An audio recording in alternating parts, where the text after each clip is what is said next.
This time of year, we can find Christmas everywhere. That is why today we're looking at Christmas symbols, their origin, and why. During the holiday season, you can't call Christmas or a posada to any meeting that does not have punch. Piñatas and the lights that adorn the facades, houses, and Christmas trees around this holiday season are all known things we see. But where were they born?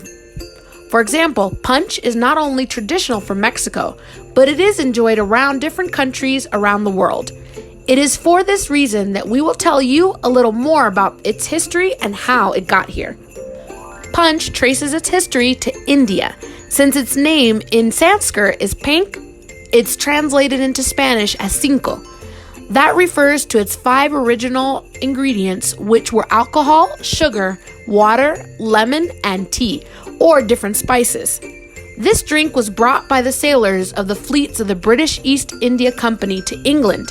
Once they arrived in these British lands, the punch began to spread to different countries across the continent. It was for this reason that when the Spaniards arrived in America, they brought with them the knowledge to prepare their characteristic concoction. The Mexican version. However, Mexico's recipe is very similar to the original one from India or the British one. The truth is that Mexican fruit punch is a combination of European traditions with indigenous culture. It is this mixture that, like many other aspects of our current culture, gave rise to this Christmas drink. In our country, it is traditional that the punch is prepared with sugarcane, prune, apple, cinnamon, and brown sugar. It also has tejocote and guava, and it is common to serve this hot or cold drink in clay jars for drinking. In addition to the ingredients already mentioned, it is common to add some kind of alcoholic beverage, such as rum. Other alcohols with which this drink can be combined are wine or whiskey, some even mixing them with champagne or brandy.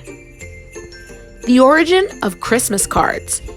Nowadays, most of us congratulate each other by sending WhatsApp messages or leaving a note next to an image or GIF through our social networks.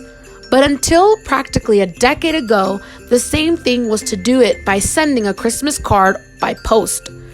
This custom was carried out for more than a century and a half, although it should be noted that during the first 50 years, it was something carried out exclusively by the wealthiest classes of society. Christmas cards were invented in 1843 by Sir Henry Cole, who commissioned his friend illustrator John Callick Horsley to draw and paint a typical Christmas print, with the purpose of a printing press to make several copies and subsequently write on them some brief wishes of happiness, sign them, and mail them to family and friends. The first Christmas lights.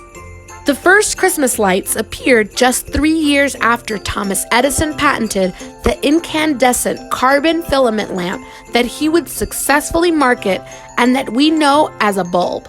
We mention Thomas Edison because it was his partner, Edward Johnson, who in 1882 decided to illuminate the Christmas tree he had placed in the garden of his New York house with a few incandescent lamps, thus initiating another of the traditions most popular in Christmas today. The origin of poinsettias. It is another Christmas element that originally had nothing to do with such a celebration and that became a symbol when these dates arrived. Commonly known as Easter flower, Christmas flower, or poinsettia, this plant, originally from Mexico, had an important symbolism for Aztec culture, being used as a medicinal remedy and offering for its gods. It was in the 16th century when the Franciscan friars who were evangelizing the population of Taxco de Alarcón, Mexico, decided to use it as a floral ornament during the Christmas holidays. But to whom we owe its popularization and that it adorned almost all homes during Christmas, it was the American Joel Robert Poinsett, who was sent by his friends President John Quincy Adams as ambassador of the United States and Mexico between 1825 and 1829, and it was on one of his many trips that he made in the country when he met this colorful red leaf plant that caught his attention. Really, Christmas is full of symbolisms, which is why it is very important that in your learning you have more knowledge and vocabulary and talks about this and various other topics that are everyday use and that is the essence of the Learnex community. Thank you for tuning in this week. Join us next week on Thursday night at 9:15 p.m. as we look at 2020 Movie Watch Countdown. Merry Christmas, Learnex community. See you next week.